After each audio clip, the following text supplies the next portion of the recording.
I started as a waitress, a cocktail waitress, almost 38 years ago. 38 years ago. And that math is tough when I'm trying to convince everybody that I'm 27.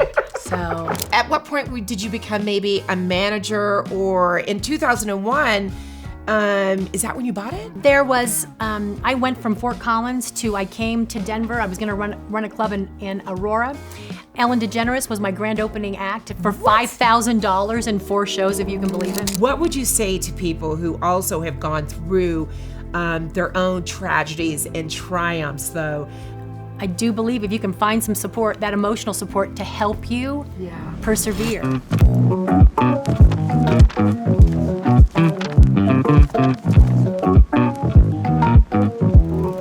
Ask any comedian in the United States today, and you know what they're going to tell you, where they want to play first and what's on the top of their list?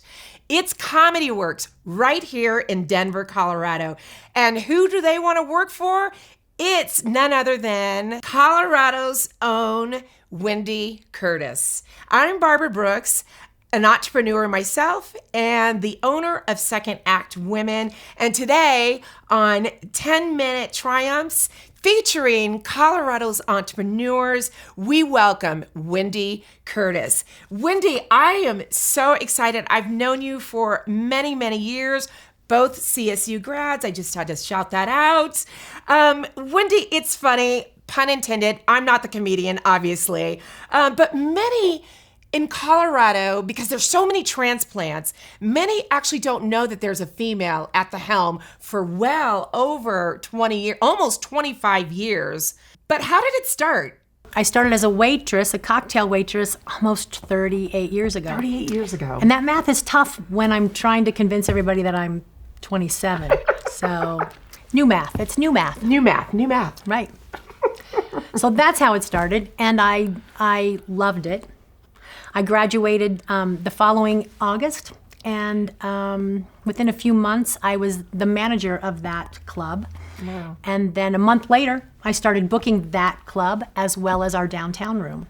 Wow. And then it just starts rolling from there. Then at what point did you become maybe a manager, or in 2001, is that when you bought it? Or what was the decision that you decided, listen, I just want to own this thing? Well, there was a lot of stuff in between, and Yeah, I ran a lot happened? of their entities, the Comedy Works people's entities, shall we say. What does that mean? There was, I went from Fort Collins I came to Denver. I was gonna run a club in Aurora. Ellen DeGeneres was my grand opening act for $5,000 in 4 shows, if you can believe it. Oh my gosh. And then that venue got their doors locked up, but they hadn't paid their taxes. You know, the state will do that.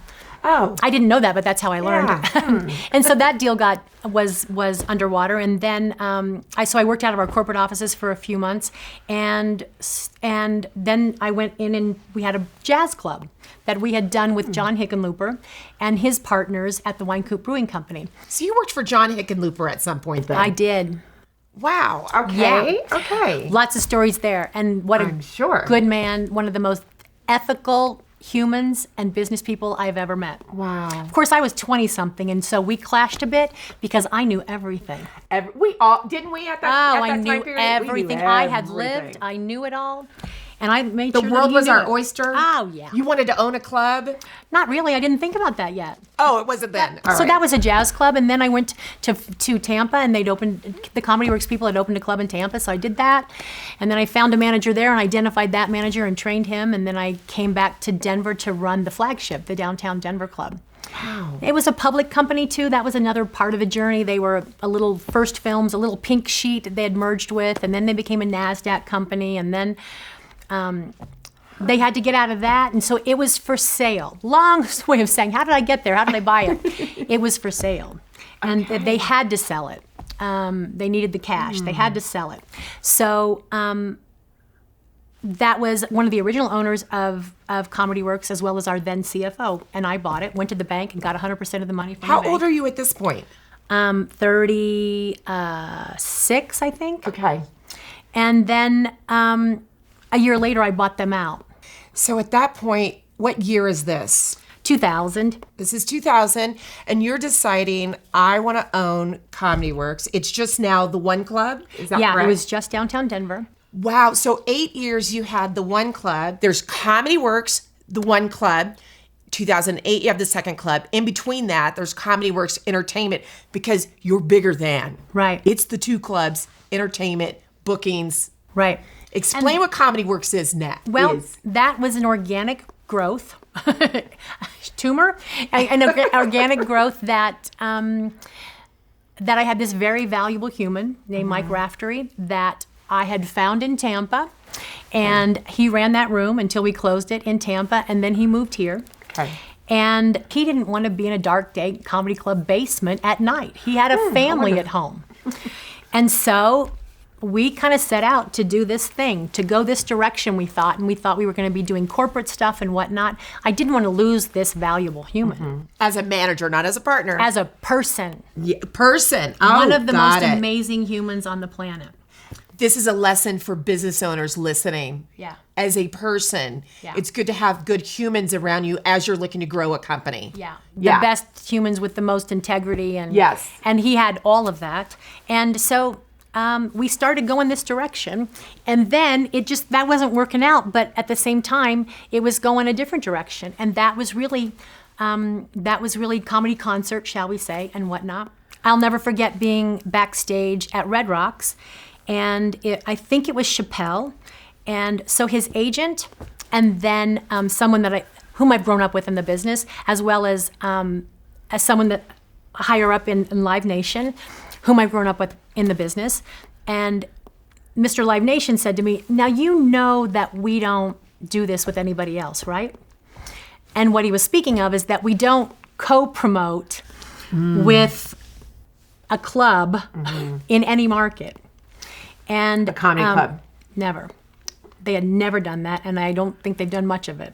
And so, but we do it because it's you and because of what you've built. And what's interesting is that's a part of you being a visionary and opening up and seeing back then, because not many people stick with one company these days, let alone as an entrepreneur. Sometimes, in entrepreneurship, things get really tough. They burn out.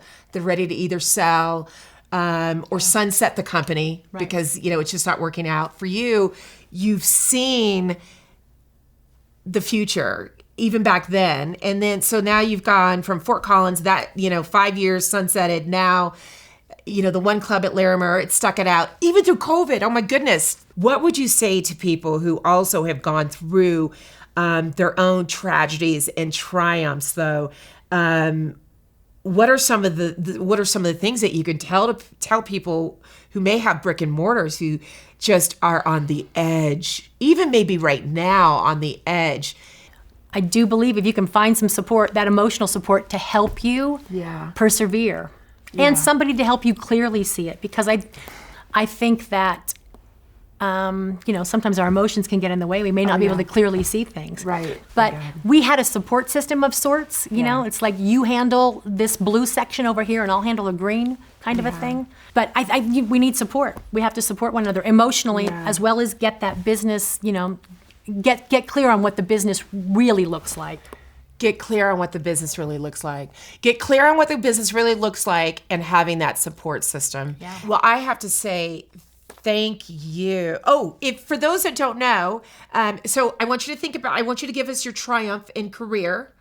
And then I think people need to know your club was the first in the country, we were talking about it behind the scenes, to start the locking up of the cell phones. That's right. And thank you for that, because I like enjoying a comedy show without hearing a ring or seeing a bright, somebody's Bright getting a light. text, a bright light. So thank you for starting that. Well, we need to thank Mr. Chappelle, because it was Dave Chappelle and a deal that I cut in the middle of the night on a Saturday morning with his agent. And Rick said, well, you're going to have to do this thing with the phones. And I really didn't understand what he was talking about, but I kind of told my team, we're going to have to do this thing with the phones, but they're coming.